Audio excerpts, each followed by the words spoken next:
What do you find harder? Convincing people to improve their internal dialogue or convincing people to get 8 hours of sleep? What's harder? Oh, that's a great question. Convincing people to change their internal dialogue or get 8 hours of sleep. So I think the hardest thing is one of my favorite quotes is, the hardest work in the world is to think the way that you want. And most people don't think, they just have mental chatter that's going on in their head. And because we're trained from a very early age to believe what we see, and we're not trained to think and to use our mind to our advantage, as you know, as a professional fighter, right?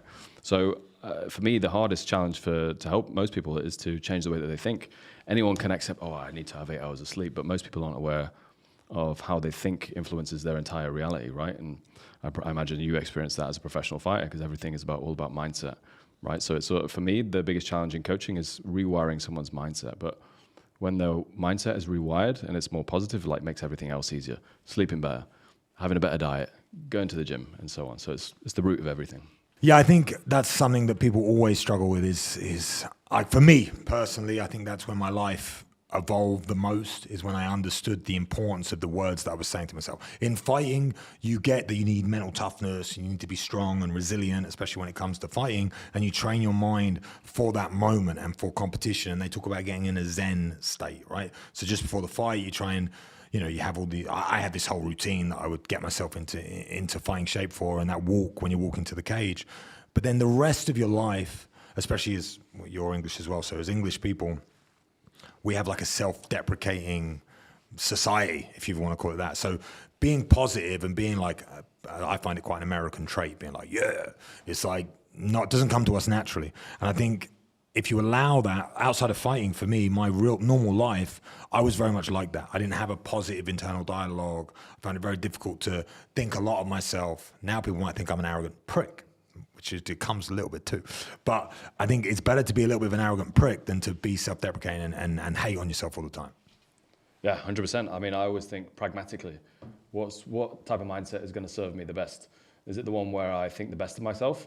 Or is it the one where I don't think very much of myself, right? And if you think of it very tangibly, like to go after your goals in life and achieve what you want, what's going to serve you more? Is it thinking higher of yourself, or is it thinking like you're a piece of crap, which is going to only lower your self-esteem, right? So, but as you rightly said, our society conflates being arrogant and not being too big for your boots and all that kind of crap with positive thinking, but they're actually two different things. Yeah, I think that's something you have helped me with a lot. From our discussion, I've known Daniel 3 years, maybe now, and I feel like through our discussions and our conversations, I always found that you were a guy that could draw information out of me that I would never tell anyone else. For some reason, when we sat down and had coffee, I would just tell you my whole life story. And then you would say to me, like, you'd reshape my past in a way. You would say, well, that's not a negative thing, that's a positive thing if you look at it like this. And you have a good understanding of like the lens that you look at life through. And I think that's such a powerful thing to do. And now I feel like I've gained a lot of experience from that, and I feel like I look at my life in a much more positive lens. So where do you think you get that ability from, or that skill set from, to be able to reshape the way people look at themselves?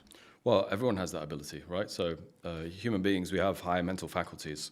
There's 5 or 6 of them. So there's perception, reason, intuition, your will, and your memory, or 5 of them. But we rarely use them. We're never taught how to use them, right? So for example, you can use your memory to think about the past, or you can use your memory as a form of visualization to think about a future event and remember it over and over and over again. So for example, maybe you use memory as a tool to visualize yourself winning in the ring. That's a way of using your memory, but for the future. But what we do is we use memory for the past, and we only think about the past over and over. So we're not using our mental tools to the best of our ability. And so perception is one of those. Perception means that we can change the way that we look at something. So I don't think it's necessarily something that I can do. It's like something that's open to everyone, but we're just not aware of how to use it. We don't use those faculties often enough because we're not trained to. We don't think about it. My favorite quote is one from Henry Ford. He said, whether you think you can or you can't, you're right. Yeah, perfect. I mean, whether you think you can, you can't, or you're right, it's so basic and distilled, but it's absolutely perfect and simple. Yeah. And so true. It's, even if you think you can do it and it sounds obscene to anybody else, you still have more, even if it's 0.00001% of achieving that, it's still more than saying I can't do it. That's 0, right? So it's like, I think people seeing that as arrogance, I mean, again, as the English people do, I think that's a total negative performer for us, and we cannot grow from that. I feel for me, you just said perception and memory. Memory, yeah. Yeah. So I think without knowing, now you've explained it to me. The whole reason I started this podcast is to learn little things, and I think I do that. I've done that naturally my entire life. Well, not my entire life, but during my fighting career, definitely. And something that I've done as well is I've looked at my memories and looked at them from different perspectives. So the perception that I have of my memories has always changed. And if I repeat that over and over again, so if I have a bad memory, a negative memory that's holding me back, that's stopping me from being good at something, because in my mind, I believe I'm bad at this thing because when this thing happened to me, it had this knock-on effect. I mean, it takes a lot of retrospective thinking, right? But I look at that now and I change the perspective of that thing and I make it positive, and I remember that over and over and over again until that thing that happened to me becomes a positive thing, and it improves the way I deal with that in the world. It's like I don't know where I learned this, to be honest, but it's something that I've really looked at the bad pain points in my life, the moments that have really sent me down bad paths, and I thought, why did I do that? Why did I make that bad decision? And I've tried to change the perception and the reality of that thing that happened to me, because what I have realized is it does not matter if I am lying to myself about the past, because all that matters is my future. The past has already happened and it's past me. The future me wants to become the best version of myself. To do that, I need to control my past, you know, and some people think that's lying or deception or whatever it is. I don't give a shit. Memories are subjective anyway. So there's a lot of research to demonstrate that a lot of our memories are false, so that they're made up.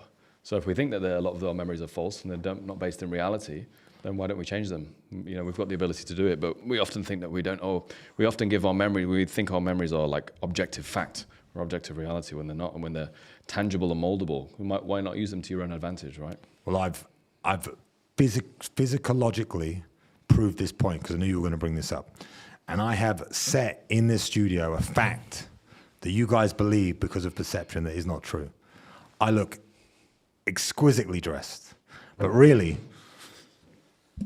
I'm wearing shorts. So from the top end of the podcast, I look like the man, but underneath, I got shorts on because I knew Daniel would be wearing a suit. Daniel looks good underneath. He's got the proper stuff on, but I couldn't bother to get all dressed up to work at a podcast studio. So yeah, so you never know what's going on. You never know reality. It's all down to perception, the way things are seen, what you think of things. And again, what I believe and what Daniel believes, and I know that, is our life comes down to how our mind perceives things that happen to us. So you are in control of your mind. If you're not in control of your mind, you're not in control of anything. And you're just having emotional reactions to things that happen to you, right?